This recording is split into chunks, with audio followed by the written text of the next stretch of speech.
자, 안녕하십니까. 하이퍼립입니다. 자, 이제 수시원서 접수도 다 끝났고, 이제 수능은 얼마 남지 않았죠. 자, 우리에게 이제 관심사는 면접이겠죠, 아무래도. 그리고 더군다나 이제 수능 전에 면접을 보는 학교들이라고 한다면 그만큼 더 신경이 쓸 수밖에 없을 것 같습니다. 자, 올해 수능 시험 전에 면접을 보는 학교들은 전년도에 비해서 대학이 많이 줄었죠, 그렇죠? 많지는 않지만 대표적인 학교가 영남대학교, 이번 시간에는 영남대학교 의학창의인재 전형에 대한 특징과 그 다음에 면접의 대비 방법에 대해서 안내해 드리도록 하겠습니다. 자, 영남대학교 의학창의인재 전형은 모집 인원이 8명밖에 되지 않아요. 하지만 우리가 내신 성적이 다소 불리하다고 판단되시는 분들이 의대를 가겠다, 또 의대를 원서를 써서 붙겠다, 수능 최저의 강점이 있다라고 한다면 대표적인 대학교가 바로 영남대학교, 전북대학교, 그 다음에 을지대학교일 가능성이 높겠죠. 올해 의대 정원이 많이 늘었지만 사실상 입결의 하락이 어려운 지점이 뭐냐면 첫 번째는 수능 최저학력 기준이 높은 지점이에요. 수능 최저학력 기준이 높은 지점은 필연적으로 내신 성적이 불리한 학생들이 원서를 쓴 지점일 거고, 두 번째는 수능 최저가 매우 낮은 지점이죠. 수능 최저가 낮은 지점은 내신의 강점이 있지만 수능 최저 충족에 대한 불안감을 가지고 계신 분들이 원서를 썼기 때문에 의대 정원이 많이 늘어났기 때문에 결국 내신의 하락이나 입결의 하락이 예상이 되어지지만 수능 최저가 높은 구간 또는 수능 최저가 낮은 구간은 내신의 경쟁력 또는 내신의 불리함에 수능 최저의 경쟁력이 있는 학생들이 원서를 썼기 때문에 영남대 같은 학교 대표적인 학교들이 입결이 크게 하락되기는 어렵겠다라고 생각이 되어집니다. 자, 영남대학교는 1단계 배수가 7배수예요. 입결의 하락은 어렵지만 가장 특징적인 부분은 전년도에 비해서 경쟁률이 매우 하락했다라는 점이 가장 긍정적인 요소라고 말씀을 드릴 수가 있겠죠. 1단계 배수가 7배수고 그렇기 때문에 1단계의 경쟁률이 대략적으로 한 15대 1 정도의 이하라고 한다면 1단계 배수가 2배수 정도밖에 되지 않기 때문에 그 어느 때보다도 유리하다고 말씀을 드릴 수가 있고, 면접은 30%가 반영이 되고요. 1단계 선발자의 발표가 10월 4일 날 발표가 나고, 그러고 난 다음에 면접 일자가 10월 12일이기 때문에 대략적으로 일주일 정도의 준비 기간이 있습니다. 면접은 면접위원 2에서 3명이 인성이나 창의성을 종합적으로 평가하는 면접을 보도록 하고 있고, 학생부의 반영 범위는 1학년은 국어, 수학, 영어, 한국사, 사회, 과학까지 포함이 되고요. 2학년은 국어, 수학, 영어, 한국사, 그 다음에 과학까지 해서 3학년 2학기까지의 내신 성적을 반영하고 있고, 말씀을 드렸던 것처럼 수능 최저학력 기준은 4개 영역 등급 합이 5, 그리고 과탐은 2과목 중에서 우수한 한 과목을 반영하는 형태의 반영이기 때문에 수능 최저는 매우 높은 구간이라고 설명을 드릴 수가 있어요. 더군다나 수능 최저가 높다 낮다는 수능 최저만으로 평가되는 것이 아니라 대학의 전체적인 랭킹과도 관련성이 있기 때문에 영남대학교가 대학의 전체적인 랭킹에서 상위 대학은 아니잖아요. 그렇죠? 그렇기 때문에 약간 중위권이나 중하위권 정도의 대학이라고 평가할 때 영남대 정도의 수준에서 4개 영역 등급 합 5라는 수능 최저는 매우 중요하다. 그만큼 수능 최저의 영향력이 매우 크다. 이렇게 말씀을 드릴 수가 있습니다.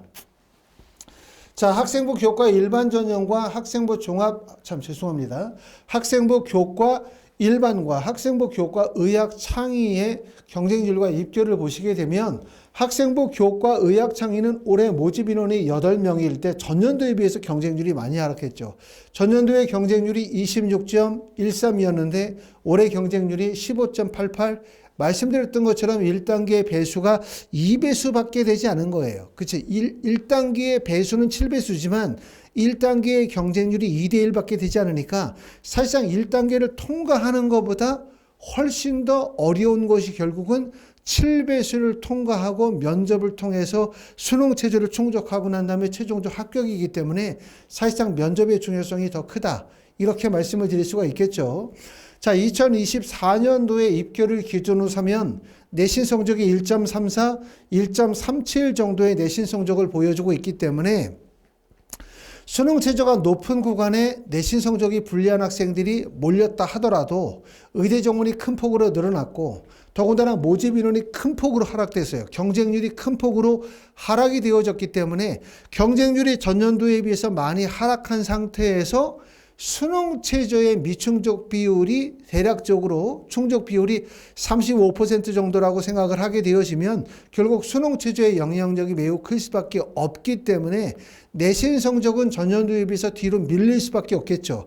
대략적으로 합격생들의 내신 성적이 1.43, 1.45 정도까지 내신 성적이 뒤로 밀릴 가능성이 높다고 보여지고요.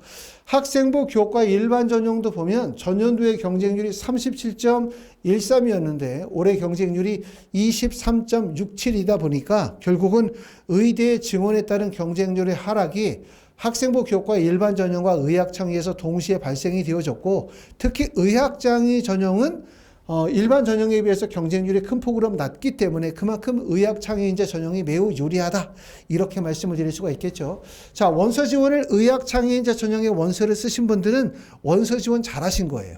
잘하신 거고 이제 남은 과정은 뭐가 남았냐. 수능 최저를 충족하는 게 가장 관건이다.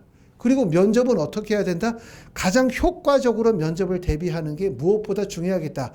많은 시간을 쏟아서 면접을 대비하기가 현실적으로 어렵죠. 수능에 대한 부담감이 크기 때문에 좀 더 적은 시간을 효과적으로 사용하여 면접을 진행하면 좋을 것 같습니다. 자, 영남대학교 면접에서의 문제는 보시는 것처럼 전공 적합성과 관련이 되어진 문항이 한 문제가 출제가 되고요. 그 다음에 인성과 관련이 되어진 문제가 한 문제가 출제가 되기 때문에 두 개의 방에서 약 10분씩 면접을 보면 약 20분 정도 면접이 소요가 되어진다. 라고 말씀을 드릴 수가 있을 것 같습니다. 전공 적합성과 관련이 되어진 기출문제를 한번 읽어보도록 하겠습니다. 어떤 문제가 출제가 되어졌나 봤더니 자, 첫 번째는 다음 글을 읽고 질문에 답하세요 라고 해서 문항이 최근 산부인과 소아과를 비롯한 필수 의료 분야의 의사가 감소하여 국민들의 큰 불편을 겪고 있다. 일부에서는 필수 의료 분야의 비현실적인 수가 문제, 전공의의 근무 여건 및 처우 문제 등을 문제점으로 제시하고 일부에서는 의대 정원을 늘려 필수 의료 분야의 의료 수가 감소 문제를 해결해야 한다고 주장하고 있다라고 하는 게 이제 2024년도에 시험 문제가 출제가 됐고요. 문항 1번에서는 학생이 생각하는 의대 정원 확대의 장점과 단점에 대해서 이야기해봐라 라고 문제가 나왔고요. 두 번째는 서로 다른 두 그룹의 주장을 절충하여 필수 의료 분야의 인력 부족 문제를 해결할 수 있는 방안을 제시하십시오라고 해서 보시는 것처럼 하나의 제시문이 주어지고 이 제시문에 대해서 학생이 가지고 있는 어떤 의견, 본인만의 생각들을 논리적으로 펼칠 수 있는 부분들을 묻고 있다. 이렇게 볼 수가 있고 단지 이제 어떤 하나의 주장만을 이야기한다라는 것보다도 이 문제를 어떻게 해결하고 논리적으로 정리해서 설득력 있게 설명할 것인가도 중요할 뿐만 아니라 이와 같은 주제에 대해서 본인이 가지고 있는 기본적인 상식이나 이해도 반드시 필요하다고 말씀을 드릴 수가 있겠죠.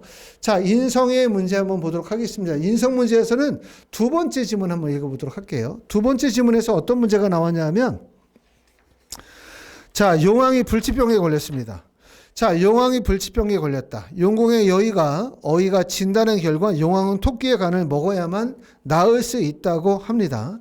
되도록 용왕이 이 병에 걸렸을 때 자라가 무트로 올라가 토끼를 유인해 토끼의 간을 먹고 나왔다고 합니다. 자라가 토끼를 유인하여 용궁으로 데리고 왔으나 토끼의 깸에 빠져 토끼의 똥을 명약이라고 받아 용궁에게 진상을 했습니다. 그러나 용왕은 얼마 뒤에 죽었고 토끼는 육지로 달아났습니다. 자신의 똥을 명약이라고 속이고 제공한 토끼의 행동은 과연 정당한가 또는 정당하지 않은가 또 정당하지 않다면 그 이유가 무엇인가 라고 하는 내용들을 설명하고 있기 때문에 뭐 지문 내용으로 봐가지고는 그렇게 어려운 내용이 아니긴 하지만 이런 지문들을 어떻게 해석하고 풀어서 논리적으로 설명할 것인가 또 어떻게 이해시킬 것인가 자신의 주장을 다른 사람들과 얼마나 다르게 설득력 있게 독창성 있는 주장을 펼칠 것인가 이런 부분들이 좀 어렵다 보니까 결국은 짧은 기간 동안에 이러한 제시문에 대한 해석과 발표의 능력들을 키우는 게 무엇보다 중요하다고 생각합니다.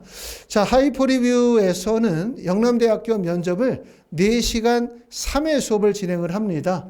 10월 8일, 10월 9일, 10월 11일 저녁 6시부터 10시 그리고 한 반의 정원은 5명 이렇게 수업을 진행하도록 할 거고 이 시간 동안에는 조금 더 짜임새 있게 짧은 기간 동안의 발표력을 키우기 위해서 노력을 할 거고요. 학원에서 진행하는 4시간 3회 수업을 진행하기가 어려우신 분들은 학원에 직접 오셔서 선생님과 1대1 수업을 진행을 하거나 그렇지 않으면 화상, 줌을 이용해서 수업을 진행하실 수가 있습니다. 지금 아직 영남대학교 의대 면접 수업을 예약하지 않으신 분들은 먼저 예약을 하시고요. 그러고 난 다음에 1차 합격자를 기다렸다가 만약에 1차 합격자가 발표가 되어졌다. 그럼 그때 그룹 수업과 개인 수업을 선택적으로 진행하실 수 있고, 만약에 영남대학교 예약 접수를 하셨으나 영남대학교 1차에 불합격하여 면접 수업을 진행하기가 어렵게 되어졌다라고 하시면 예약하신 부분들을 환불해 드리거나 다른 대학으로 이월시킬 수 있도록 그렇게 할 겁니다. 또한 영남대학교 1차는 내 성적으로 봤었을 때 충분히 통과할 것 같다. 더군다나 경쟁률도 낮기 때문에 이런 분들은 미리부터 지금서부터 일주일에 한 번이나 일주일에 두 번씩 면접 대비를 차분하게 진행하시는 것도 좋은 답이라고 생각이 되어집니다. 자, 이렇게 영남대학교 의학창의인재 전형의 면접 수업 또는 면접의 특징에 대해서 설명을 드렸습니다. 면접 수업에 궁금하신 분들은 하이퍼 리뷰에 전화 주시면 안내해 드리도록 하겠습니다. 감사합니다.